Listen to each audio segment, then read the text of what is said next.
Good morning, everybody. It's Monday, August 5th, 2024. Another edition of One True Sport Daily from OneTrueSport.com. I'm your host today, Ryan Droste. Well, I'm always here, but usually with Zach.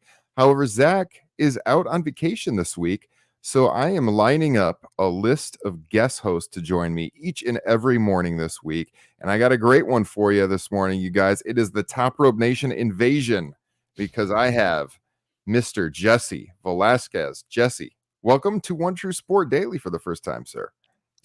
It's an honor to be here. Active chat. I'm very familiar with StreamYard. I'm looking forward to rolling through here and giving we're going to opine on SummerSlam.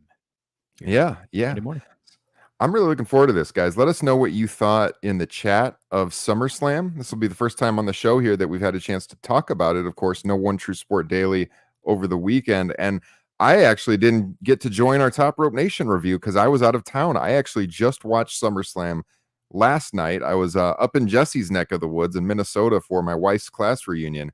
So I watched it on a bit of a delay, and it's fresh in my mind having watched it late last night. I'm ready to get into it with all of you. Let us know your score. What did you think of SummerSlam? Graded on the old A through F scale, like you're back in school. Give us your grade here in the comments. We'll get some featured throughout the show. And as Zach and I always say, the number one way you can support what we're doing to keep One True Sport Daily a thing is to support us personally with some super chats. So you can get those super chats in, get them read on the air. Every time you send in a super chat, it is guaranteed to be featured in the show. So that is the number one way you can get on here and support One True Sport Daily. And while you're here, if you haven't already, please subscribe to the channel. Like the video. Liking the video helps us in the algorithm. If you go through all of our shows and you see the ones with the most likes, those have the most traffic. It's no surprise. So make sure you hit the like button while you're here, and also check out some of the great content that has dropped over the weekend, because we had a correspondent at SummerSlam. Dominic D'Angelo was there. He's got an interview up on the channel with Gunther. He's got an interview with Drew McIntyre, Jade Cargill. Check all of those out right here on the One True Sport channel. And finally, you can become a member at OneTrueSport.com. That gets you access to all of the biggest legends in pro wrestling history. Some of them, we got people like Rob Van Dam on this channel. We got people like Kurt Angle, Arn Anderson, who you saw at SummerSlam. He is a One True Sport host. He is featured here on the channel. Medusa, the $1 Million Man, Ted DiBiase. The list goes on and on, guys. Become a member. You can have access to exclusive question and answer sessions with all of those people I just mentioned. Again, you can read all about it at OneTrueSport.com. So, Jesse, my co-host here from Top Rope Nation, sir, what was your grade for SummerSlam, A through F? Might have sold me on the 1TS subscription with Rob Van Dam. My goodness, little Yes. Q&A. That'd be a lot of fun. Yeah, for those that don't know, he's probably my all-time favorite performer. Sean Eddie, hello. I do see some pretty high grades in that chat. I think I'm going to disappoint a little bit. I'm going with a B-. I thought everything was solid top to bottom. There wasn't anything that was egregiously bad. I think Ryan and I have very similar tastes when it comes to grading, where I usually give something an A if it has strong watchability, 2 to 3, 4 different things on there, where Roman's return would probably be the only thing I would go back and watch. A match of the year contender as well, which there wasn't really anything close to even being on this show, but overall highly entertaining. I really didn't wane any interest throughout. At times I do in these PLEs, simply put, because there's a lot of lag time in between. There's almost more lag time than there is in-ring time, and that's a little bit of a concern on my end as a viewer of WWE. Yeah, when I was rewatching it, since I wasn't watching it live, there was a lot of fast forwarding because of all of the, the buffer between matches, and even like the entrances. The entrances took so long with that being in that big venue and everything, and so when I saw the I think it was about a 3-hour and 40-minute show or something like that. I mean, I think it took me less than 3 hours to watch it because of all the fast forwarding I was able to do on demand.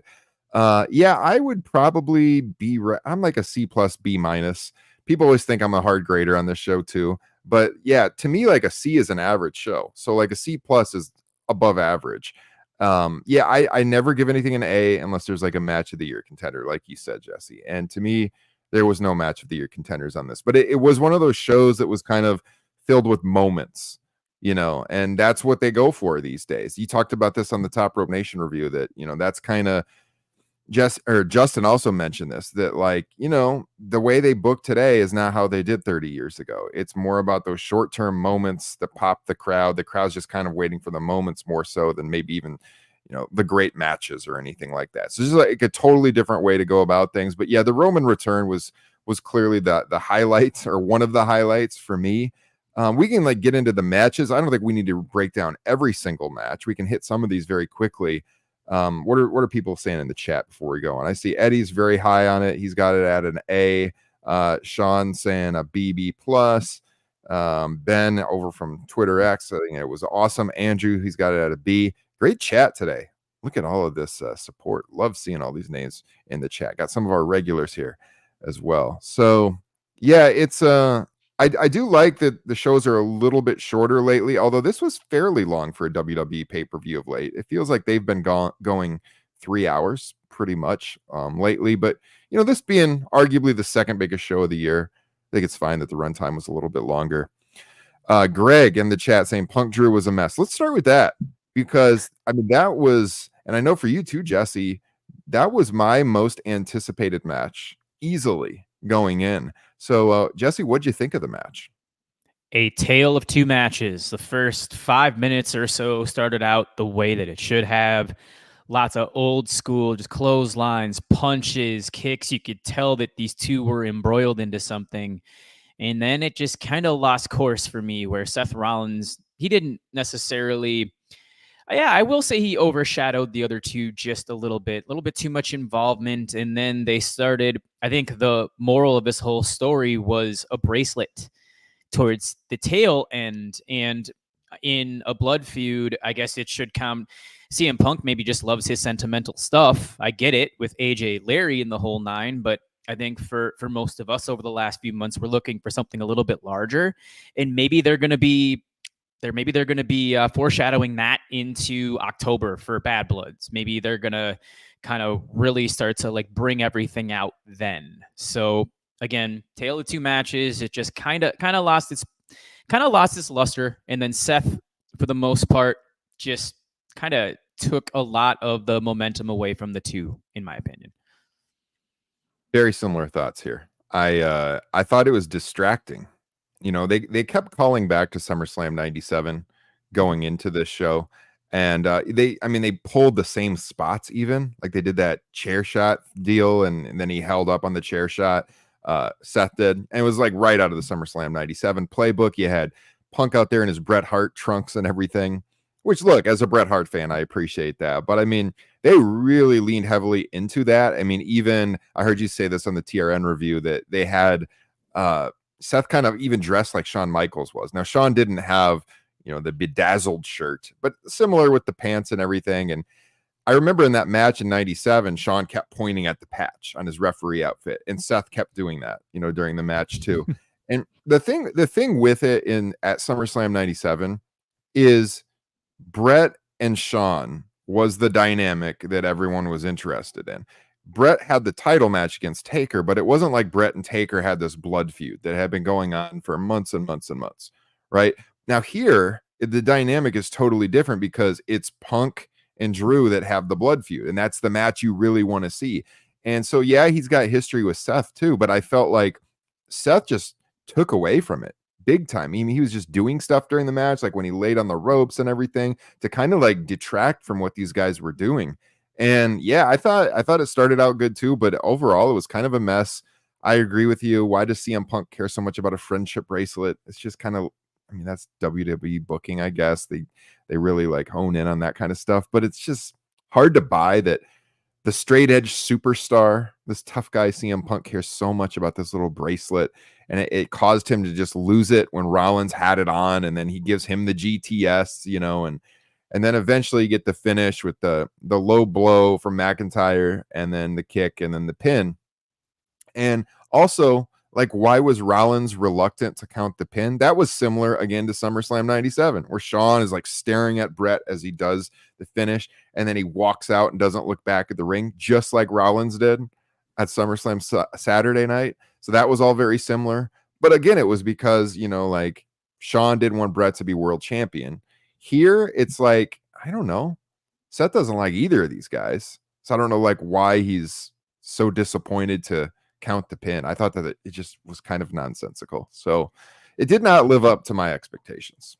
No, little off. He did, and one thing was he was arguing with Punk a heck of a lot more than he was with Drew. So you have to wonder why you mentioned he was looking at Drew perturbed when he was counting the three. That, I mean, I get that a few minutes prior that Drew ended up throwing Seth into Punk, so there's a little bit of both there. However, no. And then I guess the one thing that there is a valid point when it comes to the storytelling in this was Drew has not been able to keep his cool for the most part throughout until the Raw here before SummerSlam. And then Punk was the one who ultimately lost his cool. And that is the first time that that's happened, I believe, in this feud. So I get they're trying to convey that. I just wish that it would have been, the stakes would have been a little bit higher, I think, instead of a bracelet. Agreed. So yeah, Andrew, they got too cute with Heart and Soul. Agree. Greg, these men were not Brett, Shawn, and Taker. Ben checking in from Twitter X. I think that was one match I just couldn't understand. Yeah, it was. I mean, I was super hyped for it, big time, and maybe my expectations were too high, but it just did not live up to it for me. So McIntyre wins. That was what I predicted. It's what you predicted. I thought this whole card, as far as the winners go, was extremely predictable. Like as I'm looking up and down this list, I don't remember if I talked about on this show or TRN or Bleacher Report, 3 podcasts last week, but I definitely predicted every single one of these winners, and I think you did too, Jesse. It was pretty predictable. It was just how they would go about doing it, and then kind of like the side stories of would there be a cash in, would Roman appear and all of that. But this was predictable. I mean, Punk had he had won up Drew so many times over the last few months. I very much felt that Drew had to win, and that would, maybe elongate the feud where Punk's going to have to come back, and try to get a win back. So was that what you were thinking going in? Absolutely.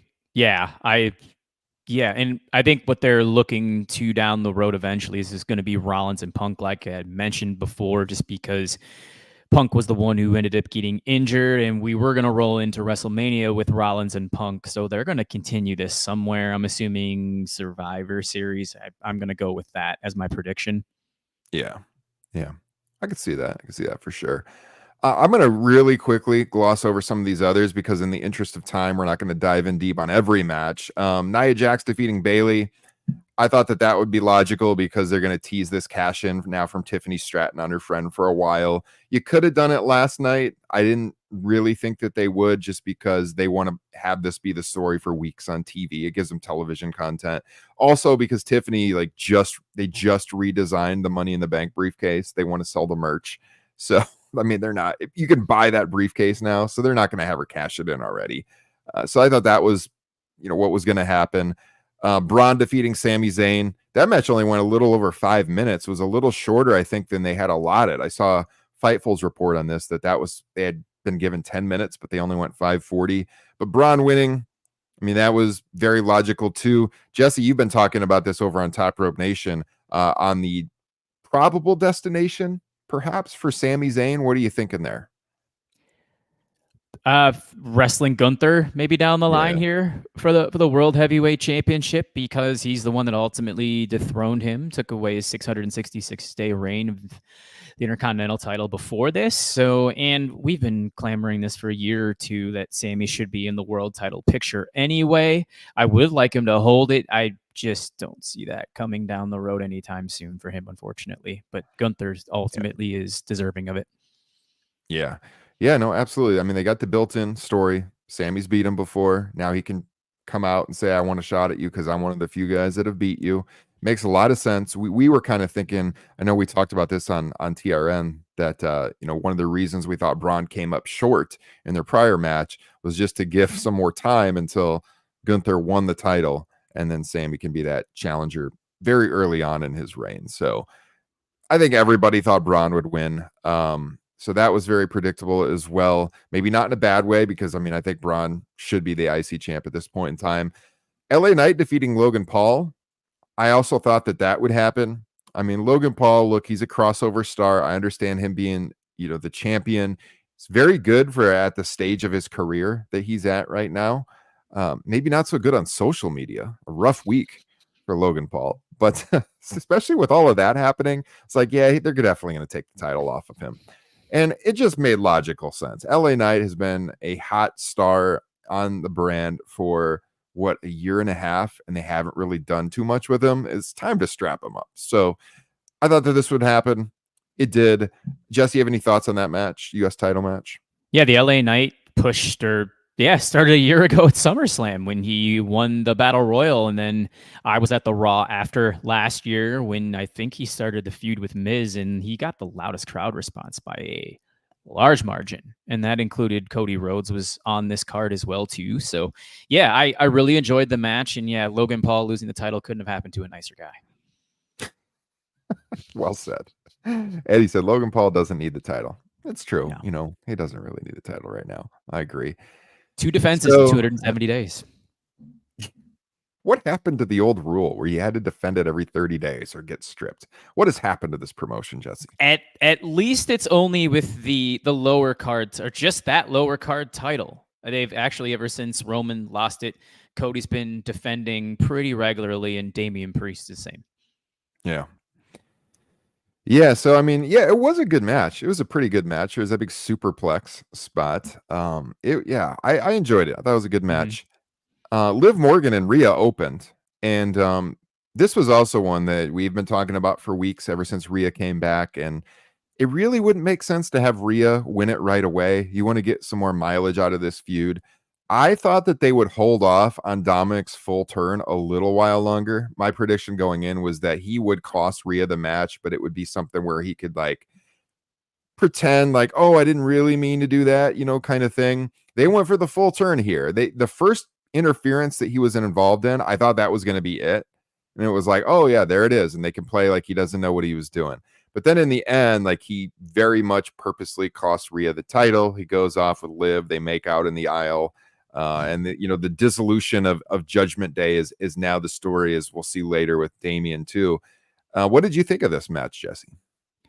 As you mentioned yesterday, I'll give Justin yet another shout out when Dom pushed Rhea out of the way mid-match, took a blow when Liv dove to the outside. So that was a little bit, a little bit strange that I guess they couldn't have called the turn coming at that point. But overall, I felt the match was okay. There was the only thing that I was really not happy with was Rhea trying to pop her shoulder back in for a second or third time. Yeah. Turnbuckles. That made zero sense. I thought it was awesome when she did it on the commentary table. Just do it the one time.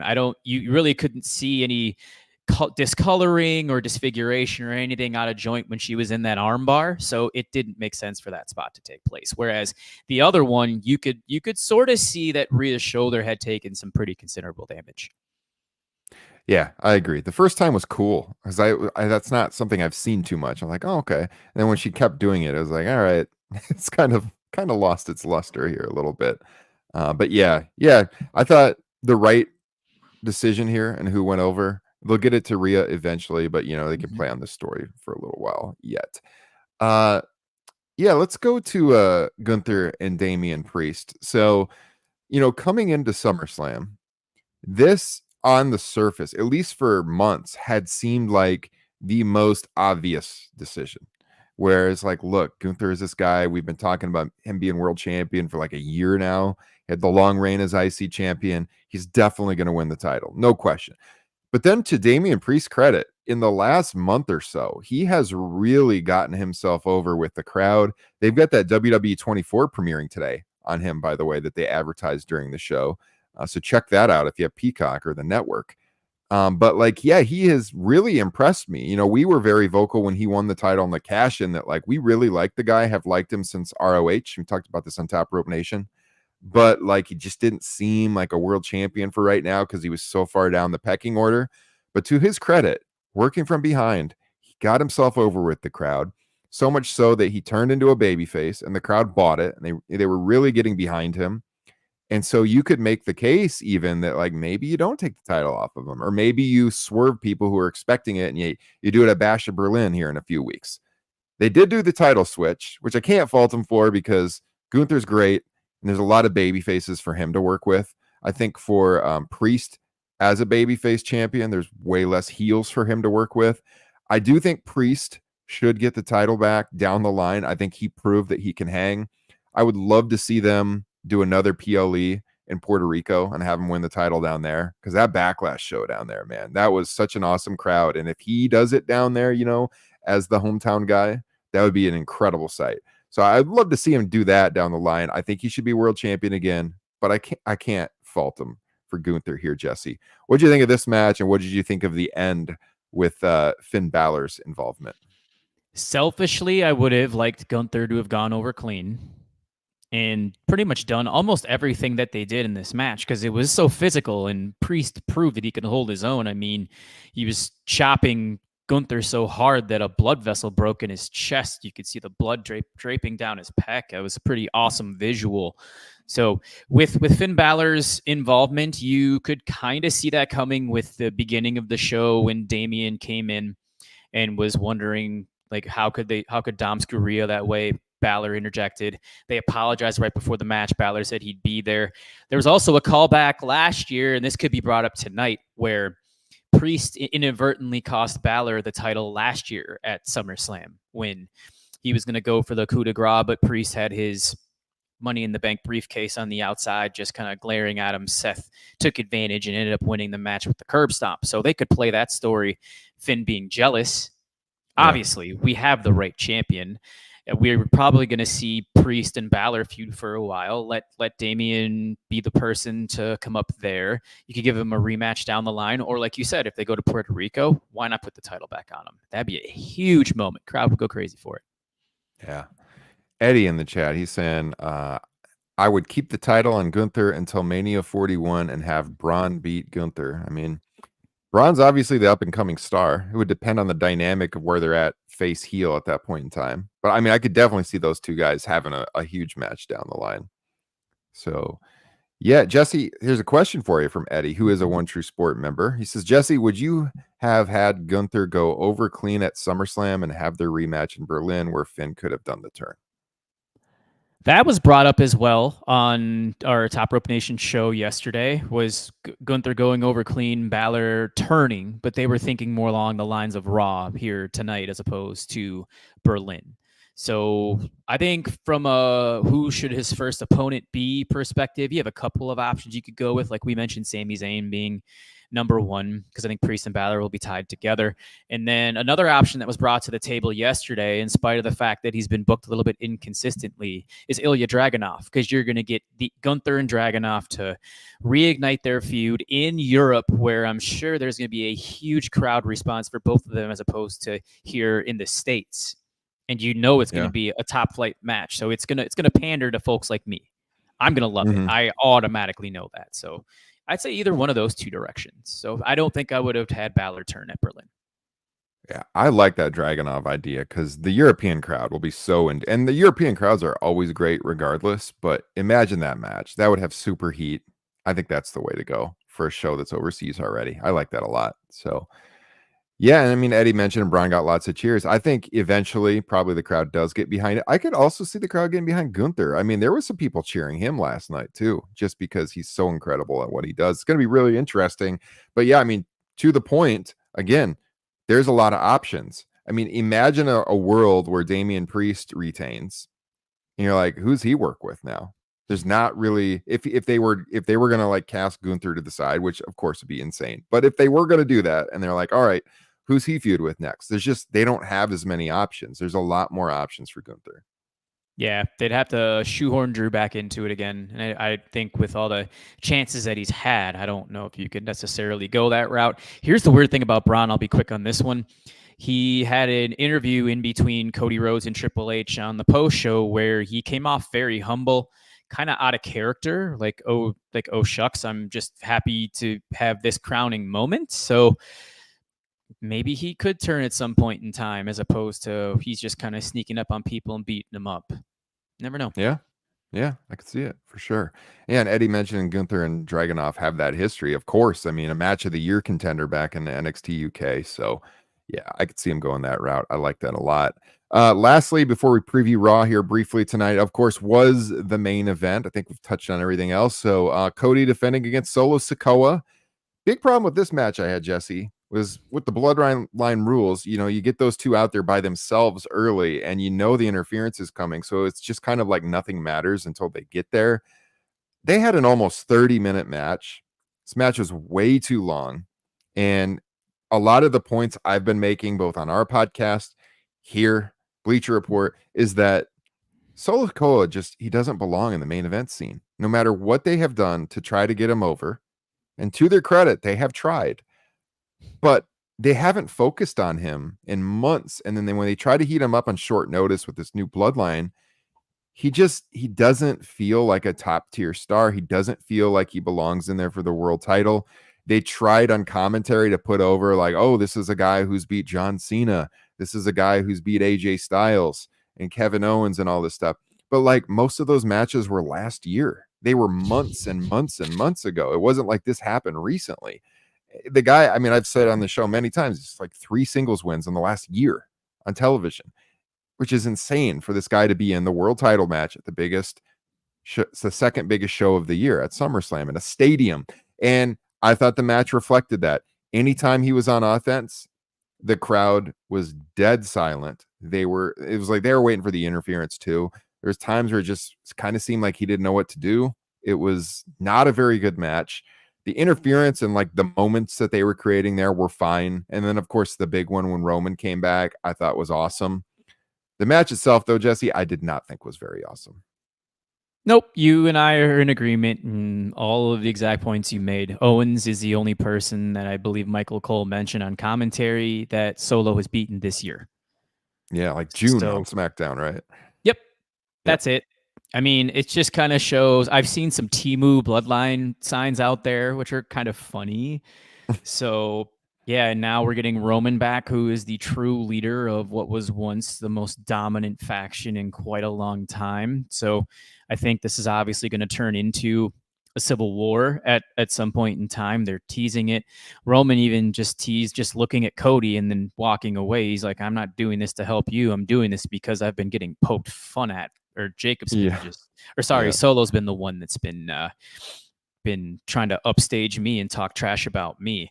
And of course, as for Jacob Fatu, we hope that this injury is not kayfabe. I know he was in a gas station walking in a boot. Somebody took a video of it. So yeah, because he's extremely charismatic, and we got to see if he can talk as well. But I mean, that's probably going to come forth here at just the next few months with the Survivor Series lead in as well. And I know I'm actually happy as well that the Jey Uso didn't make an appearance here a couple of nights ago. Just kind of keep him separate for now.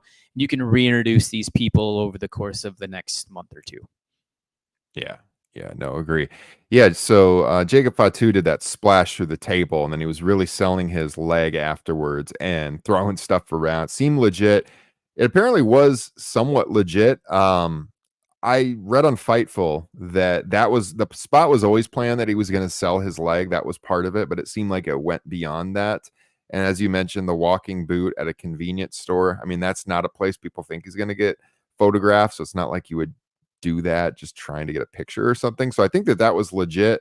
But report out there this morning that the belief is he's probably okay.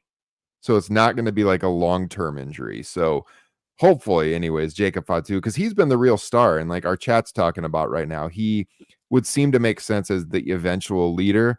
We've talked about that on the show here and Top Rope Nation a lot. Agree. I mean, he just oozes charisma. He's a much better worker than Solo, pretty much in every single way. And like he's in the old Solo spot now as the enforcer. But I mean, if you think about a singles match with Roman versus someone from this group, does Roman Solo really do anything for you? Because I mean, Roman and Jacob Fatu, that's the match, right? Yeah, Roman and Solo did something for me late 2022. when he Yeah. was undefeated, young, and you're like, oh yeah, this guy definitely has something, and he just hasn't progressed as much. I mean, just watching the Bloodline take the tag team titles away and Jacob Fatu's finishing sequence where he did 4 damaging moves in about 20 seconds to Johnny Gargano and they won the tag team titles. That I think is enough just to showcase that he's got something. WWE knows that he has something because he slimmed down. He was a little bit heavier in MLW, but everything's always been there. So yeah, we're really looking forward to his rise here, hopefully by the end of 2024. Yeah, I mean, if you protect Solo, he can work good enough. Like in short matches, I thought this match just really exposed him being out there for 30 minutes. Like building up to WrestleMania 39 and prior to that, they had done such a good job with Solo, and he was like untouchable. Nobody really beat him. But then, after Mania 39, he started taking all these losses, and they really weakened him. Because I remember we did that show probably a year and a half ago, maybe 2 years ago, where we talked on Top Rope Nation about who could be the guy to beat Roman finally. And I had, like, I think you were alluding to, I had mentioned Solo at the time because they were protecting him so much and he was giving Roman the side eyes. It was like, I could see him going down that direction. And it really did make sense at that point in time. The booking of him post Mania 39 did not make sense. The booking of him never winning singles matches only to a main event, the second biggest show of the year, made no sense, which made me think it was like a last minute change after Mania and the direction that they were going to be headed in. I mean, we mentioned again, 3 Solo wins in a year. That's not how you book a challenger for the world title. So they got to continue making this guy look strong. He should win short, dominant matches. I think this match was overindulgent, to quote our friend Justin Joint. There's just too much happening, too long. But yeah, we got the interference spots. We got KO coming out. We got Randy Orton coming out. You guys mentioned on Top Rope Nation, Randy would be a great choice to feud with Cody next while they do the Bloodline feud now. I agree with that entirely. He's a big name. They've already teased it. He can easily turn heel on SmackDown. I would really like that direction. What about you, Jesse? I think that is the way to go. He's always been a little bit better heel than he has been a face, and he's now been back for 9 months. So you could definitely pull it, and there's history between the two in the legacy. So yeah, pretty simple. Roman's return, everyone was kind of expecting it. There's that big sign in the crowd manifesting Roman Reigns' return. I mean, we all saw it coming. They hinted at it. They had to deliver. He comes out like a slightly different theme song, I think, but just got a massive pop babyface reaction as we thought would happen. He gets in the ring and he takes out Solo and he just kind of nods at Cody, and Cody ends up hitting the crossroads again. I was not a fan of Solo kicking out of the crossroads. Were you? I mean, like, I think you should protect your baby faces. He had kicked out of it earlier. I think you should protect Cody Rhodes' finisher a little better than that. Yes. I mean, I think WWE and AEW for that matter only mentioned them on the show, protecting finishes, and it needs to be a little bit better. Absolutely. Yeah. With Roman, real quick, it's been what now, a year and a half or 2 years, and they were finally, or it looks like they're going to organically turn him babyface. When we've all said he should have gone heel a long time ago, and now he's getting the reactions that Vince finally wanted, and Vince isn't there. Irony right there. Yeah. Greg, does Heyman come back, and does he work as a face manager for Roman? Does Roman need him? I don't think Roman really needs him, but since he's played into the storyline with the big attack through the table and everything, I think they will bring him back. Maybe on SmackDown this week. But yeah, I think he'll come back. Crowd will be really hot to see him at Roman's side. What about you, Jesse? You think so? He should be involved in some way, shape, or form. Absolutely. I don't think he's going to turn his back on Roman, obviously, because Solo was the one that, and the rest of the Temu bloodline put him through a table. So yeah, I think he's going to be coming back with Roman. Yeah.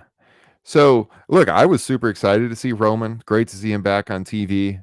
Again, yeah, I mean, the bloodline he's feuding with is kind of the B team right now, but we'll see how that plays out on SmackDown this week. I'm sure Roman will be around, and we'll get some advancement on that. Solo really sold it after the fact, screaming and yelling. It's like, come on, dude, what did you think was going to happen? You were verbally attacking this guy in the build up to the match. And yeah, he cost him the match, and that was that. Cody gets the win, and no surprise there. So we'll see who Cody feuds with next. Probably get some direction this Friday on that. Raw tonight, real quick. They are going to be in Baltimore, Maryland, and they've got quite a bit announced for this show. I feel like when Zach and I have previewed Raw the last couple of weeks, there's only been like one or two matches, but they got a handful tonight. So they've got Wyatt 6. They set this up last week in their first proper match. It's going to be Dexter Loomis, Joe Gacy, and Rowan out there wrestling Gable and the Creed brothers. So you got that 6-man tag tonight. You got Dakota Kai against Sonya Deville. Built that one last week as well. New Day, Xavier and Kofi taking on AOP. Awesome Truth, Jesse's all-time favorite tag team. Miz and R-Truth against A-Town Down Under. Played into that on SummerSlam Saturday night. So they got 4 matches announced, and they've also advertised Punk will be there, McIntyre will be there, Gunther will be there. Actually, there's one more match. Kaiser against Sheamus. They have 5 matches announced tonight, plus all 3 of those other stars in the building. So a big show tonight. We'll be breaking it all down tomorrow here on One True Sport Daily. Rob Wilkins, Jesse, who joined you guys over on the Top Rope Nation review of SummerSlam. He's going to be joining me tomorrow, so I'll get to talk with Rob. Really looking forward to that, dissecting everything that happens tonight. Jesse, I appreciate you joining me today, man. It's been a blast. Well, certainly has been very swift. Going to thank a very lively chat as well for your involvement. It's always appreciated. Yeah. So if you want more from Jesse and you like our dynamic, you can check us out every week. Top Rope Nation. Thursday nights is our flagship show. We also do all kinds of bonus content for our Patreon subscribers. Jesse has a solo show called Top Rope Nation Unplugged. Hold up that mug, Jesse. I saw that you had it. Top Rope Nation Unplugged. There it is. That's Jesse's show. That is a Patreon exclusive for Top Rope Nation. So if you want to become a member of our show, head to our YouTube channel. There's a link to the Patreon page. We've got almost 200 bonus shows now or something like that behind the Patreon wall. So, I mean, we give our patrons their money's worth, bonus content. But if you want to just check out the flagship, the free show, it's every Thursday night. We'll be live this Thursday. Subscribe on YouTube or wherever podcasts are found.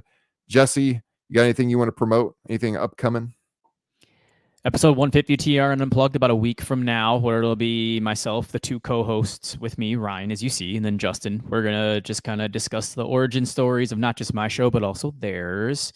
Go into some favorite moments and such. And then I'm going to have Andreas Hale and Kel Dansby of Corner Podcast fame in the back half, because I've had them on for episodes 50 and 100. It's going to be a blast. Andreas just got a recent promotion to ESPN, so he's had his hands quite full. So to be able to get at least a half an hour with him is, at this time where his schedule is so crazy, I feel very fortunate. So yeah, looking forward to that coming down the pipeline.